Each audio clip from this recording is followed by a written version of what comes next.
everybody! Thanks for coming to see a tour of our van Pegasus. Yep, that's right, our van came pre-named with the name Pegasus, which for a number of reasons we decided to keep. Before we go inside and start showing you around, let me give you a little background on this van and how we got it. This is a 2018 Ford Transit 148 wheelbase non-extended. It's a high roof and it is the 350 designation, meaning it has a higher gross vehicle reserve weight. We bought this van used in April of 2020 and it had 13,000 miles on it. You see, we had ordered a brand new Ford Transit all-wheel drive 2020 way back in October of 2019 and it never came. We were in Peru during March of 2020 and we all know what was happening in March of 2020, unbeknownst to us. So we had 48 hours to get out of Peru and that's a whole other story. Check our other YouTube video, we'll link it up here. But I found this van on Craigslist while we were in Peru, bought it sight unseen because it had a couple of things that Jeff really wanted, like the heavy duty alternator and the dual batteries. Bought it in Portland, Oregon, put it on a truck and shipped it to Pennsylvania. Got it in April, started building, hit the road in June. So come on in, have a look around. So we got the high roof, but we didn't get the extended length because we wanted this. Pegasus is 19 feet long and we wanted to keep it under 20 feet so that we could get around in cities, park in any parking lot, and also travel on all the national park roads. So we got the medium version of the length. Also, something unique to van life, which came with our van, is it actually has dual sliding doors. It's got the standard passenger side slider, and on the other side, there's a driver side slider. However, we don't use that all that much. Welcome to Pegasus. So when we found this van on Craigslist, the thing about it was navy blue. Probably not a color we would have ordered. And the reason she named it Pegasus was because she had just bought a piece of art from a local artist and the color blue matched the color blue of the van. Like every van lifer starting out, we wanted to pretend that we were going to be stealthy. Now, we absolutely love the color navy blue of our van and we decided to keep the name Pegasus. Up here in the cockpit, we haven't made too many changes. When we bought the van, like Jeff said, it came with the dual sliding doors and they had already begun a conversion that they abandoned. For instance, it came with 2 swivel seats. Awesome. It came with an insulated and subfloor ready to go. And it also came with a max air fan. Maybe a peculiar location, but we're pretty glad we have it. We did add an extended shelf up above the current shelf that comes with the van. And up above there we keep our window insulators during the day, whatever jacket du jour we have. We also have a blackout curtain that can drop down if we want a little privacy, if we're in an urban area or something like that. But pretty much the cockpit is as is. Someday we might like to put a better radio head on it and get Sirius radio and cut the commercials of terrestrial radio. Because it's not the extended length van, you know, there's some compromises you have to make. So our seating area, our major seating area, is actually the 2 swivel seats up front here. And we built 2 tray tables here so that we could eat and use our laptops and everything else. They pop up, do all that kind of stuff. And when we want to get them out of the way, we just fold them up and put them away. That right there, that's how we watch our YouTube videos. Another thing we did add is this 3-way mirror camera system that actually has a video inside the cab, the back of the van, and the front of the van. And it's a recording camera. It works great. And then so when you're driving, you just punch that. And now it's like a rear view mirror, which is great because our rear windows are covered over.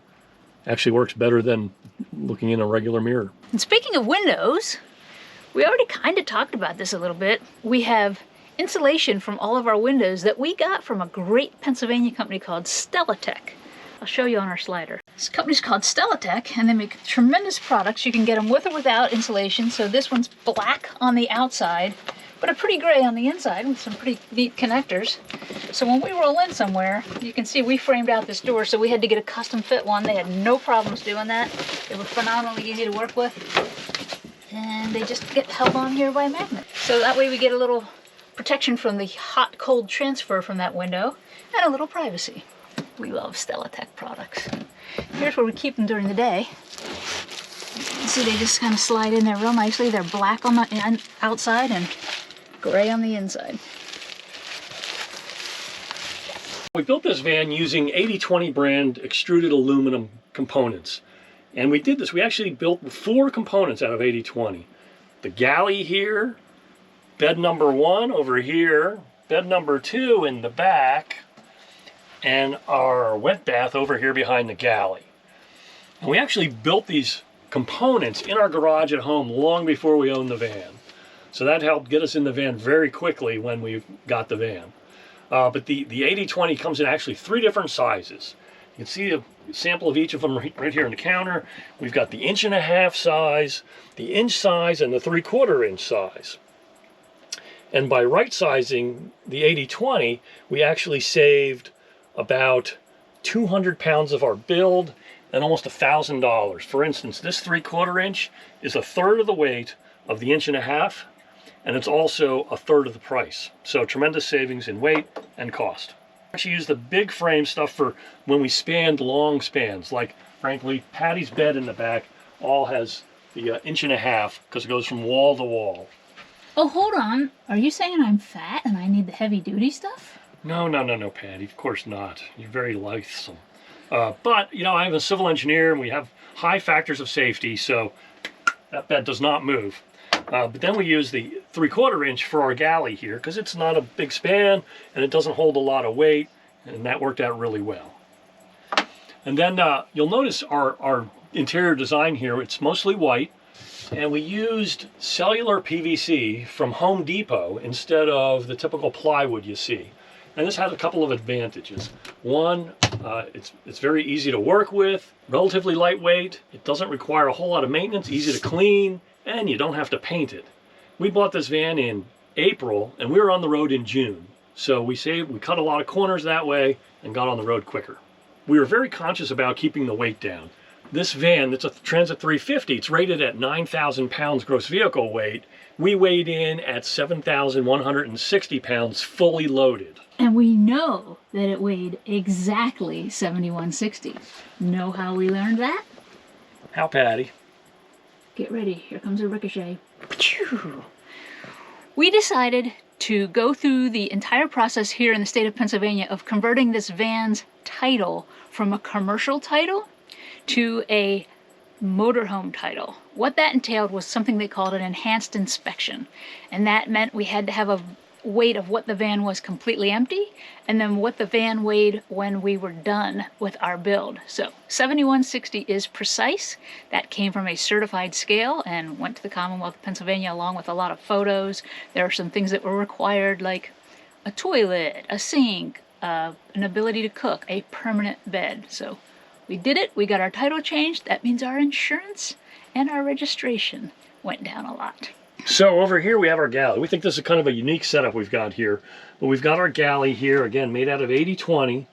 And over here we have a very nice countertop. The countertop we can use for anything during the day, plenty of space. Nothing gets in the way. And we actually used the PVC, cellular PVC, and we put an epoxy coating on it. Seems to be holding up pretty well after 18 months on the road. But when we're ready to cook, then we just pop this open, and we have our gas stove. Also added a piece of sheet metal on the bottom of the cooktop due to the closeness of the flames. And below that is our Vitrifrigo, Italian-made C115 refrigerator freezer. It is very spacious, and the C115 means it's 115 liters, or just over 4 cubic feet. Perhaps one of the largest under-counter refrigerators you can get that's 12 volt. It is dual powered, meaning that when we're on shore power, it's running on 110.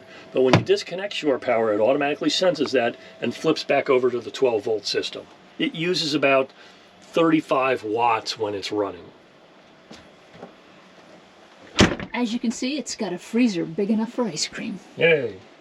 Next to the stove, we've got a little storage space here. And in that, we have an Omnia stovetop oven and some cleaning supplies we keep in there. And then under that is our utensils drawer, nice long deep drawer. We keep all of our utensils. Of course, there's just the two of us here, so we don't have a whole lot. And next to that is our sink. And as you can see, it's a deep sink. And this sink is fed from a 25-gallon water tank under our step. We'll show you a little later. And it drains into a 6-gallon gray water drainage tank. Our faucet up here is a very unique faucet. Got it on Amazon. The one handle is regular hot and cold water for cooking and cleaning. And on the other side, you can see there's two different spouts here. On the other side, it goes through a filter. And it's a filtered system. The filter's down below the sink. And also the sink comes with a removable hose, so you can stick it out the door and hose down whatever you need to do outside. Behind the sink, we've got our control panel. Pretty simple. On the top is our Truma controller. And our Truma heater actually is a space heater and a water heater combined in one unit. It's a fantastic system, very, very small for all that it does. Below that is a 4-gang on-off switch. One of those operates our water pump, and the other one operates a ball valve below the van, which drains or responsibly drains our 15-gallon shower gray water tank. We also have some handy USB outlets if you need that while you're in the kitchen. And below that is a gauge for our water tank. You can see we're ready for a refill. And below that is an indoor-outdoor thermometer, so we can see what the temperature is going to be like for the day. So we decided to go with a 2-bed design for a couple of reasons. Remember, we got the non-extended length, so we're in the shorter van, the 148 wheelbase. Jeff is 6 feet tall, so it's not possible for him to sleep east to west. And if we put a bed in this way, it would pretty much take up all 72 square feet of the van. So we decided for this 2-bed system. Now Jeff here sleeps in a Murphy bed that comes down out of the wall. I'm 5'4", so I'm fine. I sleep in the way back here, east to west. The dimensions of the beds are 30 inches. Both of them are 30 inches wide. Mine's 72 inches long. His is 75 inches long, so perfect. The rationale behind the 2-bed system was twofold. I'm a night owl. I like to do late nights and sleep in the morning. Jeff's an early riser and early to bed kind of guy. So this kind of gives us separation, gives us 2 different spaces. We're getting a little older, so those trips to the bathroom are becoming a little more frequent during the night. So this way we don't have to crawl over one another, and that ups the value of our van life sleep quality exponentially. The other thing that this gets us is if one of us is unavailable and not out on the road, we can invite a sibling or a friend along to enjoy van life, and then we don't have the awkwardness of the 1-bed solution. All right, so here's how the Murphy bed works. When it's in the upright position, you see we have plenty of counter space here to do work or another place to sit, or sometimes we sit here and cook. Plenty of workspace. And also in the bottom of the bed, we have a whiteboard for the whole length, which helps us track our adventures. In the back here, we have a poster with the national parks. We scratch off each one as we hit them. We've knocked out 42 of the 63 national parks so far.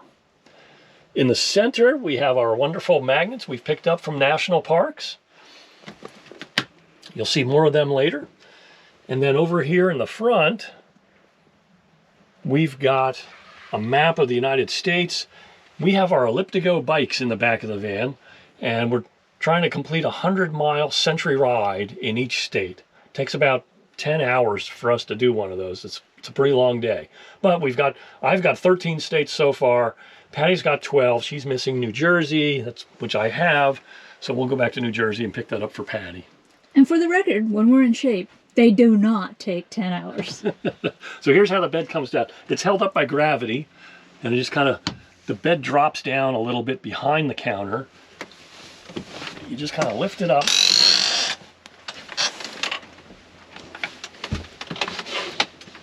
Drop it down.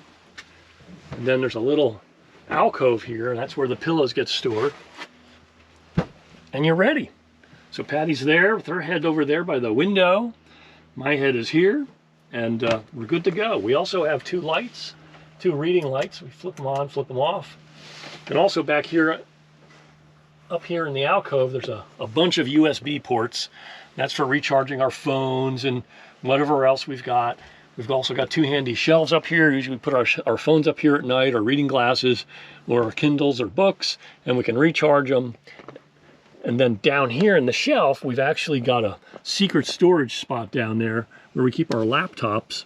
And we also have USB ports down there, and also 110 when we have the inverter on, so that we can recharge our laptops. And it's also a great place to store them, so when the bed's up, it's gonna be very hard for somebody to break in and find them. Until now. And then when we're ready to put the bed back up,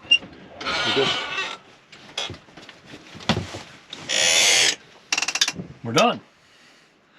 Let's talk storage, because this van has so much storage. We use these 2 overhead compartments as pantries. You can get a look here. Not currently on the road, so it's usually jam-packed with food. But we have some nice cutouts so we can store our pans, and some cookbooks up top here. All the essential things.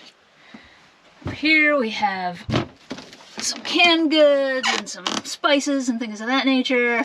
Some more pots and pans. Our plates. We only need 2 plates. There are just 2 of us. If you're ever coming to visit us, we ever invite you over for dinner, bring your own plate. Down below, we have oodles of storage. All of these contain something different. This very bottom storage container is our utilities drawer, where we keep tools and supplies and things that you don't get into very often. It's very heavy. It's got like our Ryobi charging station. Above that, you can see we just added some new hardware. Above that, this is where Jeff keeps his clothes. And over here's where I keep my clothes. We designed them to be side by side so that we could both be getting in and working on our clothes, getting dressed in the morning at the same time, because we are that kind of an efficient family. So you can see I use a hybrid method of packing cubes and the roll method. Jeff uses the roll method and puts them on end with a grid system. We're still not sure what the best method is, but we generally find that in van life you don't need that much stuff. You don't need that many clothes, and it's a blessing, truly. Down below, keep our rain jackets, waffle maker, because every van needs a waffle maker, our drone, and some lighting equipment for making vlogs. Over here, we have the kitty closet. Now, we haven't really talked to you about this yet, but when we're on the road, we travel with our 20-year-old cat, Mrs. McCormick. So when she's with us, and when we're driving, this stays open at all times, so she can reach her litter box, and her food generally sits over in this area. So sometimes she sleeps up on the bed while we're driving, sometimes she walks up here and demands more food, sometimes she sits on our laps. But this is generally the kitty drawer. This is our electronics drawer. And if you look inside, you can see that it's actually 2 electronics drawers. In here we have 8 USB ports up here, so we're charging things like our GoPro batteries, our camera batteries, our bike GPS modules, our bike lights, our watches. Down here, you can see there's another 8 USB ports. So this van has more USB ports than we really know what to do with, and it seems like they're always all in use. Drone batteries and things of that nature. Up above, behind the driver's seat, is kind of a utilities closet. We have things like our two of our fire extinguishers, 2 of our 3 fire extinguishers, some books about the national parks, hiking sticks. I see you, Silas Chamberlain. We also have bear spray, things like that. Our night lights when we're going to the bathroom. So let's hope we never need to use the bear spray or the fire extinguishers. And since we're talking about safety, Jeff, what do you got down here? Down here we've got we've actually got 3 sensors in the van.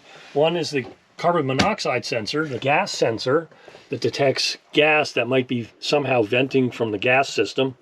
And then on the ceiling, back towards the beds, we have a smoke detector in case there's any fires in the van. All right, next up is our wet bath. It's one of our components in the van. And it's a pretty simple system. It's a 24 by 32 inch shower pan, and it drains to a 15-gallon gray water tank, which has a ball valve on it, so we can responsibly empty that gray water tank if needed. The gray water tank is actually right underneath the shower pan, and because, again, it's a smaller van, we really had to maximize space in here, and right here is where the wheel well sits, and that always gets in the way. So we elevated the shower pan over the wheel well, and then right next to the wheel well is the 15-gallon gray water tank, and also under here is our water pump and some other accessories. But we have a cassette toilet, standard cassette toilet, and it lasts us probably at least 7 days when we're on the road before we have to empty it. When we're ready to take a shower, we take the cassette toilet, set it over here on the platform, and then we put a shower curtain up here. We have these little super magnets that we just kind of stick up on the ceiling here with some strategically placed screw heads all around.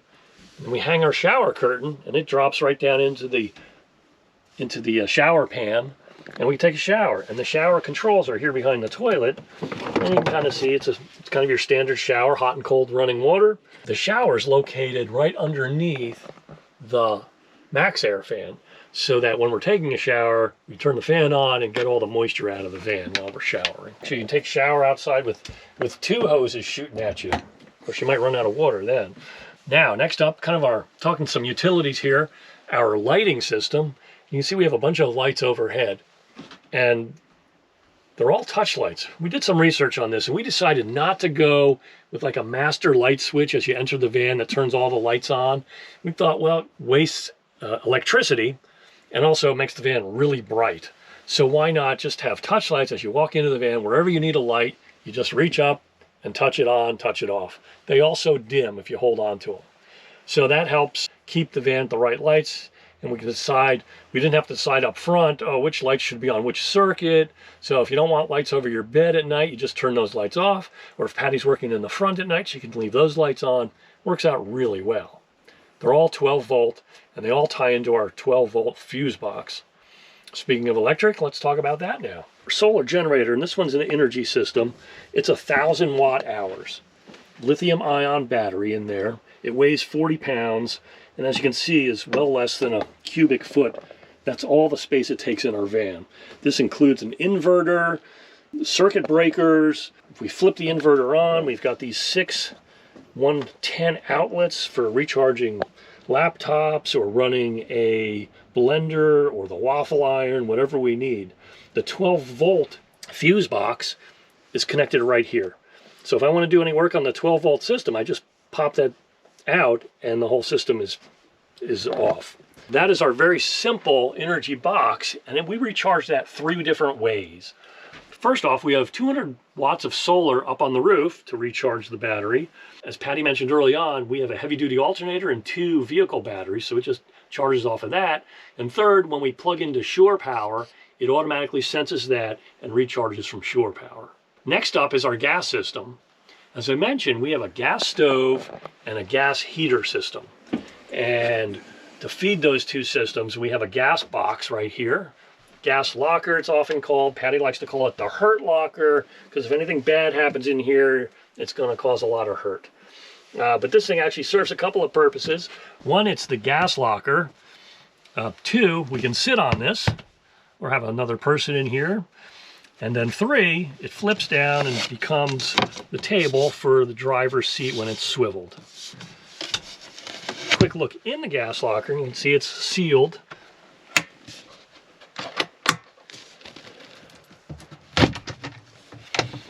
If you look down in there, and this is an 11-pound cylinder, it also will hold a standard 20-pound cylinder. But there's a hole in the bottom, a 3-inch hole, and also the regulators in this box. So that if the regulator leaks or vents, or if the gas bottle vents, gas is heavier than air, and it will flow out the hole in the bottom of the box. We've also placed the box over here on the driver's side, because the exhaust system underneath is on the passenger side, so that if any gas does get vented, it doesn't get near the hot exhaust system. We talked about our hot water heater and our space heater. We have a Truma heater and hot water system all in one. And it's back here underneath this drawer. And it has 4 vents to vent hot air into the cabin. There are 2 vents right here, and they blow right into the central part of the cabin where the beds are. We have 1 vent up front, and it's down low, so it heats us up when we're sitting in the chairs up front. It also keeps our feet warm up there. And then the 4th vent actually vents back into our garage, where our Elliptigos and other storage is, so that if we have anything damp back there, it helps dry them out and also heats up underneath Patti's bed. Step in our cabin. It actually helps, it makes it easier to get in and out of the bed, but also it provides additional storage. And so we've got some storage in here. Usually we have food in there, especially if we have sodas and stuff, canned sodas on the road. That's where we pile those up. But it also contains most of the 25-gallon freshwater tank in the back underneath there, and also our water pump and some other accessories.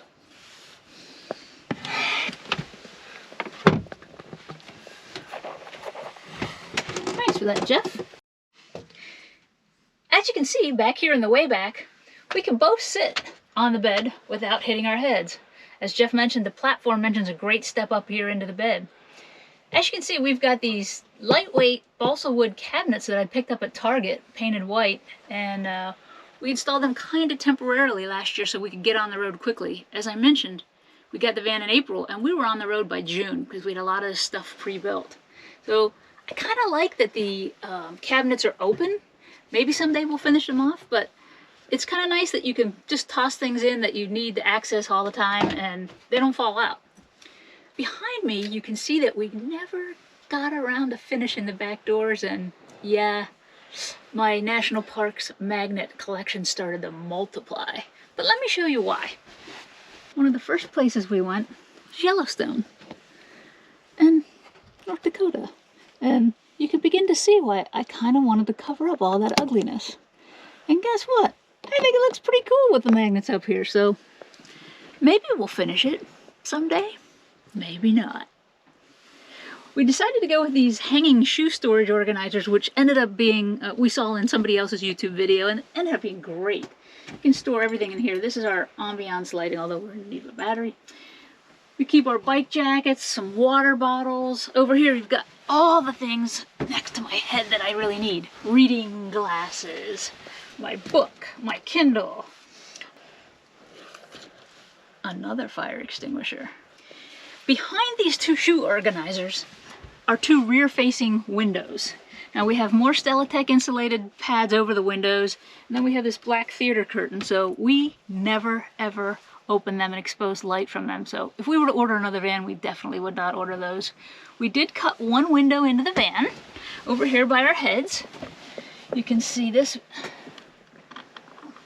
Put some light on it. You can see we keep this window open most of the time, and it creates a cross breeze that flows over to the max air fan, and honestly it feels like air conditioning most of the time. We keep that open most of the time. Kitty likes to look out the window. And then on the very hottest of days, we do have these 2 USB fans that we can kind of put wherever they make most sense. As you already know, we've got more USB ports than any other van you've probably ever seen. In fact, I'm going to throw that out there as a challenge. Leave a message in the comments below. How many USB ports do you think we have in this van? And do you think that we have the most USB ports out of any homemade, self-converted conversion van? Underneath my bed is the garage. You can see that we bought just generic slats from IKEA. And the mattresses is a 6-inch memory foam from Amazon. And I think we did have to cut them down a little bit just to make them fit easier. And Jeff is going to take you around back and show you what's in our garage, because this van was purpose-built for what's in that garage. And remember, we're trying to keep our van stealthy. It's a blue van. It actually does blend in nicely with the forests around it, but we didn't have anything sticking out the sides.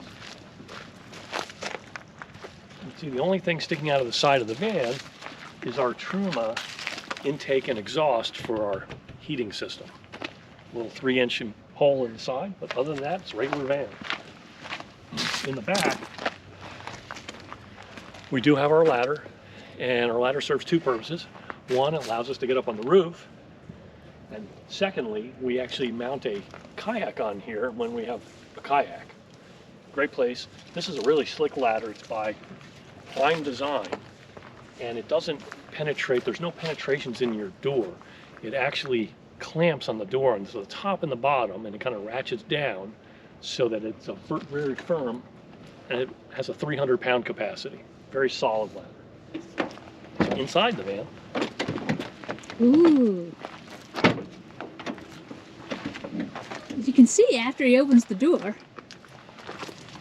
the shoe organizer continues downward, and we have things stored back here like foldable chairs, hiking boots, water shoes, sandals, bike equipment repair, tubes, bug spray, water bottles.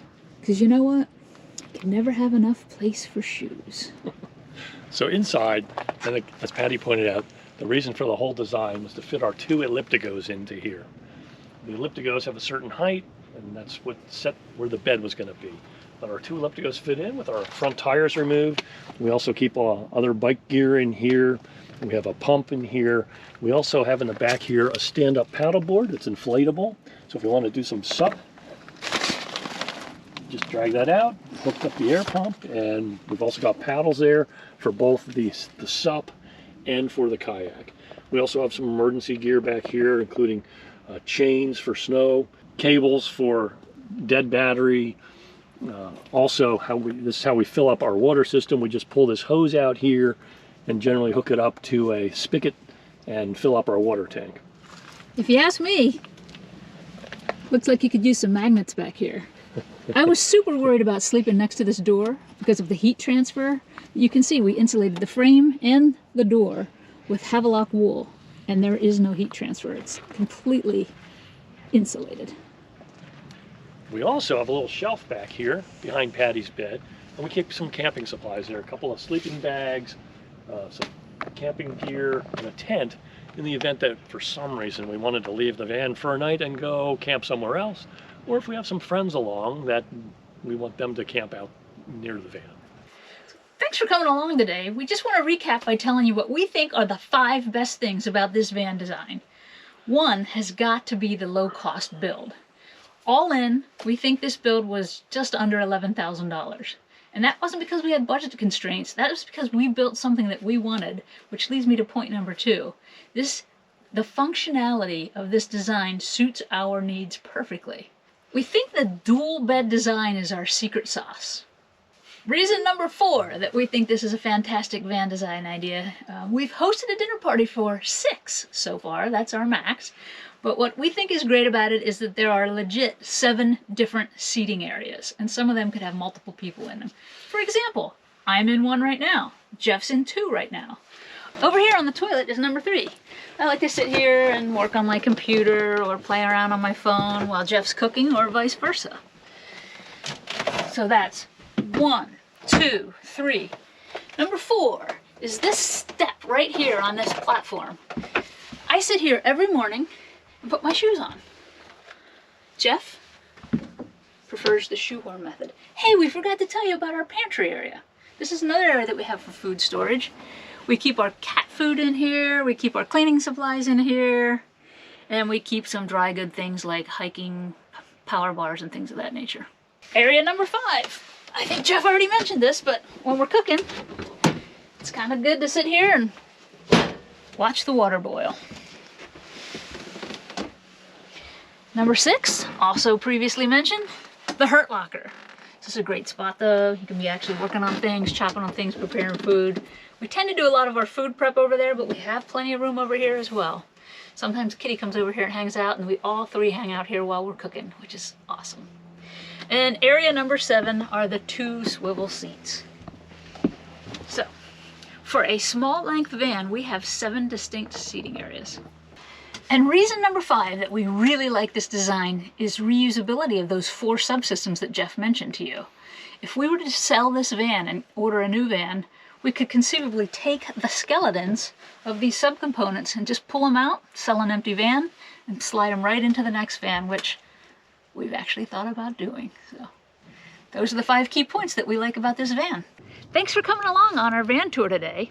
If you have any questions, please leave them in the comments below. We are ready to answer all your questions. Yeah, see you guys on the road. And if you'd be so kind, could you please subscribe to our channel, because it really helps us grow and gives us incentive to keep making these videos. Like, subscribe, ring the bell. Ding, ding, ding, ding, ding. And now it's time to go for a hike. See you later. Thanks for coming along.